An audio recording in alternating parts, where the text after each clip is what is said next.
இயேசுவில் பிரியமான சகோதர சகோதரிகளை, வீட்டில் அண்ணனுக்கு பர்த்டே என்றால் கூட பிறந்தவங்களுக்கெல்லாம் ஒரே சந்தோஷமாக இருக்கும். ஏன்னா பிறந்த நாளில் அவனுக்கு மட்டும் ட்ரெஸ் எடுப்பாங்க, எனக்கு ஒரு ட்ரெஸ் எடுக்கணும் அப்படின்ட்டு 2 ட்ரெஸ் கிடச்சிடும். அந்த வகையில் இந்த உப்பளம் பங்கில் இருக்கிற உங்களுக்கு 2 முறை இந்த சவேரியார் திருவிழாவை கொண்டாடும் பாக்கியம் கிடைத்திருக்கிறது என்றால், 2 முறை கொண்டாடுவதால் என்ன பெற்றுக்கொண்டேன் என்ற நிறைவு நமக்கு இருக்க வேண்டும். திருவிழாவை ஆடம்பரமாக சிறப்பாக கொண்டாடுறது அது பெருசு கிடையாது, பேராரை அழைத்த திருப்பள்ளி நிறைவேற்றுவது அது பெரிது கிடையாது. ஆனால் எத்தனை முறை கொண்டாடினாலும் இந்த திருவிழாவின் வழியாக எனக்கு கிடைத்தது என்ன என்று சிந்திக்க வேண்டும்.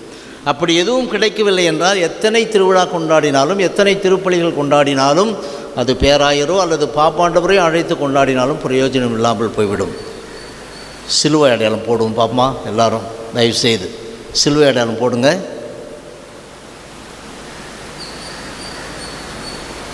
எத்தனை பேர் எப்படி போட்டிங்கன்னு தெரியும்.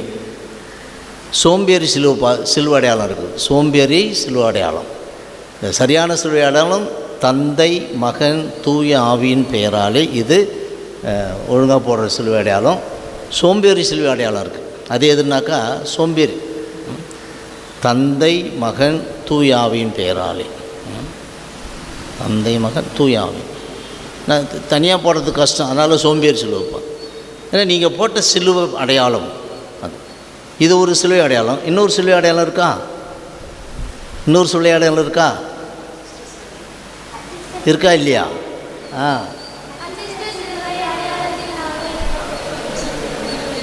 அதான் அச்சிஷ்ட சிலுவை அடையாளத்தினாலே எங்கள் சத்துருக்களிடமிருந்து எங்களை ரட்சித்தருளும் தந்தை மகன் தூய ஆவியின் பெயராலே. முதல்ல சின்ன சிலுவை அடையாளம், 2வது பெரிய சிலுவை அடையாளம். விசுவாச பிரமாணம். எத்தனை பேர் தட்டு தடங்கள் இல்லாமல் முதல்ல தொடங்கி கடைசி வரலையும் சொல்லுவீங்க? விசுவாச பிரமாணத்தை தொடங்கி கடைசி வரலையும் சொல்லுவோம். 2-3 பேர் பெரியவங்க கை தூக்குறாங்க, அதுக்கு பிற்பாடு தான் தூக்குறாங்க. விசுவாச பிரமாணத்தை என்னால் ஆரம்பித்து தனியாக நான் முழுசும் சொல்லி முடிச்சுடுவேன். சொல்லி பாருங்கள், அப்புறமா வீட்டுக்கு போய் எங்கே நிற்குதுன்னு பார்த்துங்க, எது வரலையும் சொல்ல முடியுதுன்னு பார்த்துங்க. அடுத்தது ஜபம்லாம் முக்கியம். ஜபம் செய்து நாம் வேண்ட வேண்டும் என்று இயேசு தெரிந்த காரணத்தினால்தான் சீடர்கள் கேட்டபோது ஏதாவது சொல்லிக்க அப்படின்னு சொல்லலை. கர்த்தர் கற்பித்த ஜபம் என்று சொல்லக்கூடிய அந்த ஜபத்தை கற்றுக் கொடுத்தார். எனவே ஜபம் செய்ய வேண்டும். ஜபங்கள் இருக்கும். மனப்பாடமாக சொல்லிட்டு இருக்கிற என்ன வந்துட போது இல்லை. அப்படி தேவையில்லை என்றால் இயேசு கற்றுக் கொடுத்துருக்க மாட்டார்.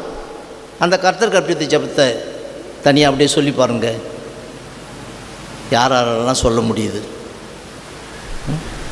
பழைய மொழிபெயர்ப்பும் புதிய மொழிபெயர்ப்பும் சேர்ந்து எங்களால் ஒன்றுமே சொல்ல முடியல சாமி அப்படின்னு இருக்கிறவங்க இருப்பாங்க. தெரியுதா? இப்போ சிலுவை அடையாளம், விசுவாச பிரமாணம், அடுத்தது கர்த்தர் கற்பித்த ஜபம், அதுக்கடுத்து இன்னொரு ஜபம். என்னது? சிறப்பான ஜபம். பைபிள்லேருந்து எடுக்கப்பட்டது தான் முதல் பகுதி. அது என்னது? மங்கள வார்த்தை ஜபம். இதையெல்லாம் செய்தாக்கா ஜபமால சொல்லி முடிச்சிடலாம். இதெல்லாம் தெரிஞ்சிருந்தாக்கா சொல்லி முடிச்சு. சாமி, சவேரியார் திருவிழாவுக்கும் இதுக்கும் என்ன சாமி தொடர்பு என்று நீங்கள் கேட்கலாம். தொடர்பு இருக்கிறது அன்பார்ந்தவர்களே, தொடர்பு இருக்கிறது. ஸ்பெயின் நாட்டிலே பிறந்து அங்கிருந்து இங்கே வந்தவர் தான் நமது புனிதர்.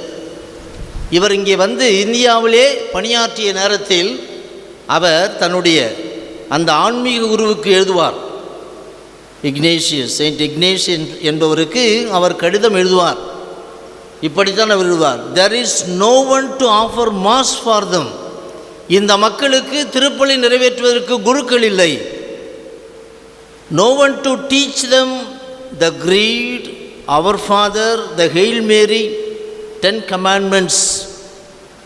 இதெல்லாம் கற்றுக் கொடுப்பதற்கு ஆட்கள் இல்லை. விசுவாச பிரமாணம், கர்த்தர் கற்பித்த ஜபம், மங்கள வார்த்தை ஜபம், 10 கட்டளைகள், இதை சொல்லிக் கொடுப்பதற்கு இங்கே ஆட்கள் இல்லை என்று அவர் வேதனைப்படுவார். அப்போது எதுவும் தெரியாமல் இருந்தவர்கள் என்று சுட்டி காட்டுவதற்கு அவர் என்ன சொல்லுவார்? வழக்க எது இடக்க எது என்று தெரியாமல் இருக்கின்றார்கள் இந்த பிள்ளைகள். எனவே இவர்களுக்கு நான் ஜபத்தை சொல்லிக் கொடுத்தேன், கற்றுக் கொடுத்தேன். அவங்களுக்கு ஜெபம் சொல்லிக் கொடுக்கலன்னா என்னை விட மாட்டாங்க. என்னென்னத்துக்கலாம்? என்னை தூங்க விட மாட்டார்கள், என்னை சாப்பிட விட மாட்டார்கள், என்னுடைய கட்டளை ஜெபம் விரைவில் அதை ஜெபிக்க விட மாட்டார்கள், இதையெல்லாம் செய்யறதுக்கு விடவே மாட்டாங்க. எங்களுக்கு கற்றுக் கொடுங்க, எங்களுக்கு கற்றுக் கொடுங்க, எங்களுக்கு ஜெபத்தை கற்றுக் கொடுங்க அப்படின்ட்டு எல்லாம் கேட்டுகிட்டே இருப்பாங்களாம். அதனால தான் நான் கேட்டேன், நீங்கள் அந்த ஜெபத்தெல்லாம் சொல்லுங்கள், சிலுவை அடையாளம் வரைங்க. உங்களால் தவறு இல்லாமல் வரைய முடிகிறதா?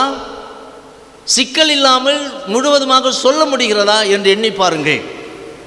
அப்படி சொல்லக்கூடிய பிள்ளைகள் உங்கள் குடும்பத்தில் இருந்தால் மகிழ்ச்சி அடையுங்கள்.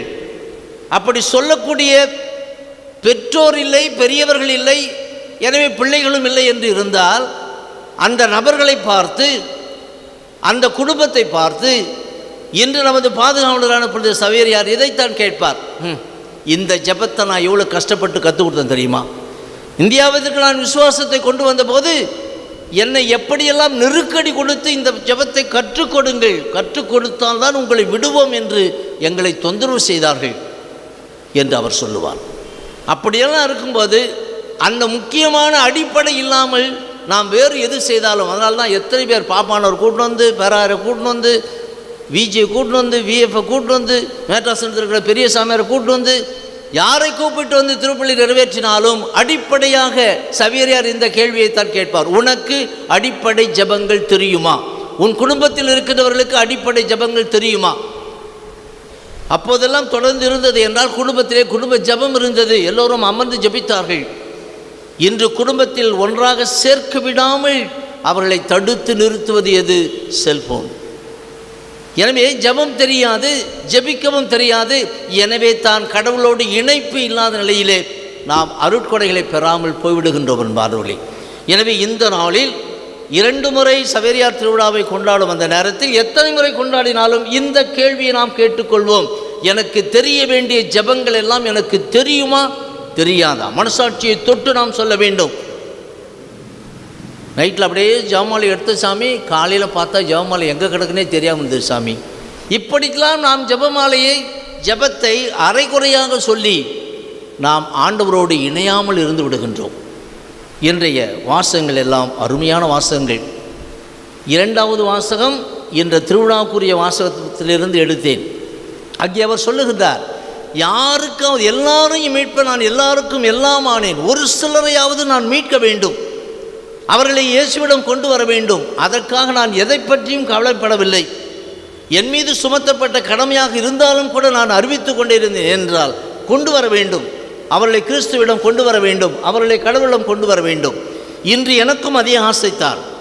சாமியார் வந்தார், பூசை வச்சார், பிரசங்கம் வச்சார். இன்று ஒரு கருத்து என்னில் நுழைந்தது, எனக்கு முழுமையாக ஜெபம் தெரியவில்லை என்ற உண்மையை நான் இன்று ஏற்றுக்கொள்ளுகின்றேன். என் குடும்பத்தில் இருக்கிற என் பிள்ளைகளுக்கு முழுமையாக எந்த ஜெபமும் தெரியவில்லை, ஏற்றுக்கொள்ளு, கடவுளிடம் மன்னிப்பு கேட்போம். எனவே இந்த கருத்தை உணர்ந்துகின்றார். இப்படியாவது ஒரு சிலரையாவது இழுத்து உன்னுடைய கிறிஸ்தவம் இதுதான், நீ வாழ்ந்து கொண்டிருக்கின்ற கிறிஸ்தவ வாழ்வு இதுதான், இதை நீ உணர்ந்து கொள் என்று சவேரியார் என்று நமக்கு அழைப்பு கொடுக்கின்றார். அதை உணரலைன்னா இந்த காதில் வாங்கி அந்த காதில் விட்டுட்டு போனால் பிரயோஜனமே இல்லை. அதை பற்றி எனக்கு கவலை இல்லை. ஒரு சிலரையாவது மீட்பதற்கு நீ சொல்லிக்கிட்டே இரு. கூட்டம் இருக்காது ஃபாதர், சாயங்காலம் திருவிழா பூசுறதால காலையில் இருக்க மாட்டார், பங்குசாமி ரொம்ப கஷ்டப்பட்டார், நீ கவலையே படாதப்பா, 2 பேர் இருந்தாலும் நான் பூசு வைக்கிறேன், கவலையப்படாத என்று சொன்னேன். 2 பேர் கிடையாது, 1000 பேர் கிடையாது. இந்த 1000 பேரோ 2 பேரோ ஈர்க்கப்பட வேண்டும், கடவுளும் ஈர்க்கப்பட வேண்டும். இந்த செய்தியை நான் உணர்ந்து கொண்டேன் என்று பெற்றுக்கொள்ள வேண்டும் என்பார்களே. 38 ஆண்டுகள் அந்த பெத்சதா என்ற 5 மண்டபம் இருந்த அந்த இடத்திலே அத்தனை ஆண்டுகளாக அவன் படுத்த படுக்கையாக கிடந்தான். எத்தனையோ பேர் வந்தார்கள் போனார்கள், அங்கே பட்டியலிடப்படுகிறது யாரெல்லாம் அங்கே இருப்பார்கள் என்று அங்கே சொல்லப்படுகிறது. உடலமற்றோர், பார்வையற்றோர், கால் ஊனமுற்றோர், முடக்குவாதமுற்றோர், இப்படி திரளாக கிடப்பார்கள். அத்தனை பேரும் அவனை சட்டம் பண்ணிக்கவே இல்லை. அந்த நேரத்தில் தான் இயேசுநாதர் வரார். இயேசுநாதர் வருகின்ற போது அவர் செய்த செயலெல்லாம் முக்கியமான ஒன்று. இயேசு அங்கே வந்தார், அவரை கண்டார். எனக்கு இந்த இறந்தவர்களுக்கு திருப்பலியை நிறைவேற்றுவதற்கு வாய்ப்பு கிடைத்தால், பிரசங்க வாய்ப்பு கிடைத்தால் நான் என்ன செய்வேன், அந்த இறந்தவரை பற்றி எனக்கு நன்றாக தெரிந்திருந்தால், எங்கள் ஊரில் பூசை நடக்குதுன்னா அந்த இறந்தவரை பார்த்து இயேசு சொல்லுவதாக நான் சொல்லுவேன், உன்னை எனக்கு தெரியும்பா, உன்னை எனக்கு தெரியும். நீ உயிராக இருக்கும்போது அந்த இடத்துல தான் உட்காந்துருப்ப, அந்த 3வது டெஸ்கில் அந்த கடைசியில் உட்காந்துருப்ப. உன்னை எனக்கு தெரியும். எனவே நம் குடும்பத்தில் இருக்கின்ற ஒவ்வொருவரை பற்றியும் ஆண்டவருக்கு தெரியும். நற்செய்தியில் இருக்கும், யாரும் மற்றவங்களை பற்றி இயேசுக்கிட்ட சொல்லவே தேவையில்லை. இயேசுவுக்கு எல்லாரை பற்றி நல்லா தெரியும். எனவே நம் ஒவ்வொருவரை பற்றியும் தெரியும். எனவே இயேசு அவரை கண்டார். நீ கோவிலுக்கு வருகின்ற போது உன்னை காண்கின்றார். நீ எந்த குடும்பத்திலேருந்து வர, யாருடைய பிள்ளை, நீ என்ன செய்துட்டு இருக்கிற, எல்லாம் அவருக்கு தெரியும்.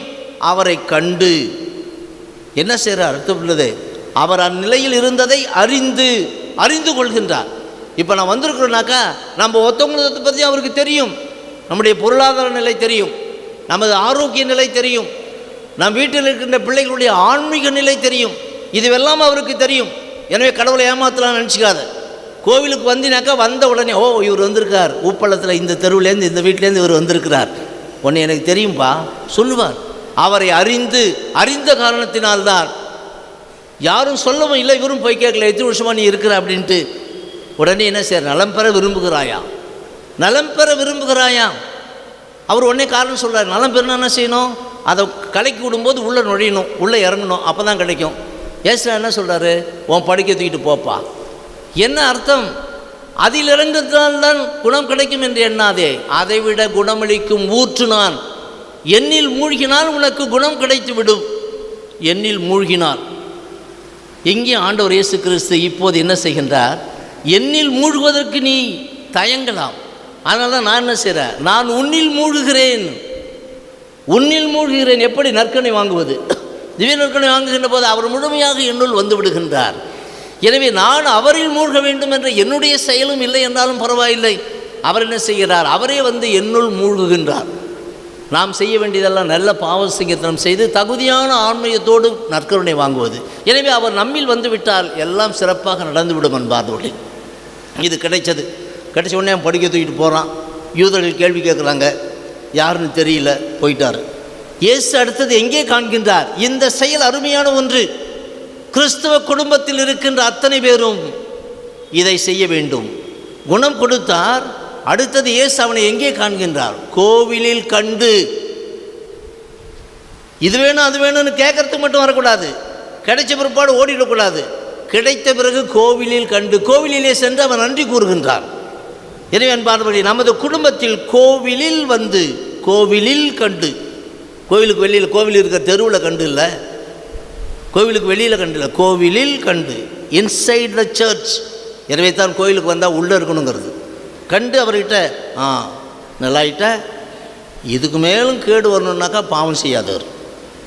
எப்படி பாவத்திற்கும் கேடுக்கும் தொடர்பை கொடுக்கின்றார் ஆண்டவர் இயேசு கிறிஸ்து. பேச்சற்ற ஒருவனை பேயை ஓட்டி விடாமே அவன் பேசினார். பேய் இருந்ததால் தான் அவனை பேச விடாமல் அமுக்கி போட்டு வச்சுட்டுது. எனவே இதுக்கு மேலே நீ பாவம் செய்தால் மறுபடியும் முடங்கி போடுவ. எப்படிப்பட்ட அறிவுரையை சொல்லுகின்றார். இதோடு நிறுத்திக்கலாம். அவன் செய்த 2 செயல். முதல் செயல் கோவிலுக்கு வந்து நன்றி சொன்னது. 2வது என்ன செய்தார்? அவர் இயேசுதான் என்று தெரிந்த பிறகு என்ன செய்யலாம்? மறுபடியும் யூதர்கிட்ட போயிட்டா சொல்லலாம், ஏய் என்னை குணமாக்குனது யார் தெரியுமா? இயேசு. அதனால் என்ன வந்தாலும் கவலை இல்லை. சாட்சிய வாழ்க்கை. இயேசுதான் எனக்கு செய்தார், கோவிலுக்கு சென்றேன், இன்று இந்த செய்தி கிடைத்தது, இதை சென்று மற்றவர்களுக்கு பகிர்ந்து கொள்ளுதல், இதை நாம் செய்ய வேண்டும். எனவே அன்பானவர்களே, இதற்கு துணை கொடுக்கக்கூடிய விதத்தில் தான் இன்றைய முதல் வாசகம். அந்த கோவிலுக்கு இட்டுட்டு என்னார்? அங்கே போன உடனே எப்படியெல்லாம் தண்ணி உயர்ந்தது. நீ கோவிலுக்கு வருகின்ற போது கணுக்கால் அளவு, முழங்கால் அளவு, இடுப்பளவு, அதற்கு மேல் கடந்து செல்ல முடியாத அளவிற்கு தண்ணீர். கோவிலுக்கு வருகின்ற நேரத்தில் இதுதான் நடக்கிறது. உள்ளே வருகின்ற நேரத்தில் அந்த தீர்த்தத்தை தொட்டு நீ தீர்த்தம் வரைந்து கொள்ளுகிறாயே, உள்ளே நுழைகின்ற போது படிப்படியாக அந்த பாதத்திலிருந்து இறைவனுடைய அருள் பிரசன்னம் ஒன்றில் இறங்குகிறது. முழுமையாக நீ அளவரால் ஆட்கொள்ளப்படுகின்றாய். அவ்வாறு ஆட்கொள்ளப்படுகின்ற போது என்ன நடக்கின்றது? அந்த நதி பாய்கின்ற இடத்திலெல்லாம் மரங்கள் ஆண்டு முழுவதும் கனி கொடுத்தன. கனிகள் மட்டும் குணம் கொடுக்கவில்லை, அந்த இலைகளும் குணம் கொடுத்தன என்று சொல்லப்படுகிறது. எனவே என்னில் ஆண்டவர் முழுமையாக வந்து விடுகின்ற போது என்னுடைய சொற்கள் பிறருக்கு நலன் கொடுக்கும். நான் மற்றவர்களோடு பேசுவது நல்ல வார்த்தையாக இருக்கும். என்னால் செய்யப்படுகின்ற செயல்கள் எல்லாம் நல்லதாக இருக்கும். எப்படிப்பட்ட அருள் வரம் பாருங்கள். இதற்கெல்லாம் அடிப்படை தான் ஜெபம். ஜெபம். அதை உணர்ந்த காரணத்தினால் தான் சபரியார் கற்றுக் கொடுத்தார் என்று எனக்கு எப்படி தெரிந்திருக்கிறது என்று எண்ணி பார்க்க வேண்டும். நம்ம பங்கில் இருப்போம். இன்றைக்கி அந்த வசனம் விடப்பட்டு விட்டது. அதில் இருக்கும் ஆயினும். இந்த இணைப்பு சொற்கள் தான் பைபிளில் மிக மிக முக்கியம். ஆயினும் உவர் மற்றும் சதுப்பு நிலங்கள் வளமை பெறா. இந்த தண்ணி ஓடினா கூட இந்த நிலம் வளமை பெறா. ஜெபிக்காத உள்ளத்தில் எதுவும் நடக்காது. கோவிலுக்கு வராதவர்கள் வாழ்க்கையில் எதுவும் நடக்காது. கடவுளை தேடி வராத குடும்பங்களில் எதுவும் நடக்காது. அந்த உவர் நிலமாகவே இருக்கும், சதுப்பு நிலமாகவே இருக்கும். எப்படிப்பட்ட அருமையான ஒரு கருத்தை இந்த இறைவன் கொடுத்திருக்கின்றார். அதற்காக நன்றி சொல்லுவோம். நம்மையே நாம் சுய ஆய்வு செய்து கொள்ளுவோம். என்னுடைய ஜெப வாழ்வு, என்னுடைய கிறிஸ்தவ வாழ்வு எப்படி இருக்கிறது? என்னுடைய அடுத்த தலைமுறைகளுக்கு அதையெல்லாம் கற்றுக் கொடுத்த அந்த பொறுப்பை உணர வைத்திருக்கின்றேனா? அவர் வந்தார், நமக்கு உணர வைத்தார். இன்று அதே செயலை நம்மையும் செய்ய வைக்கின்றார். இதற்காக தொடர்ந்து இந்த திருப்பலியில் ஜெபிப்போம். ஆமென்.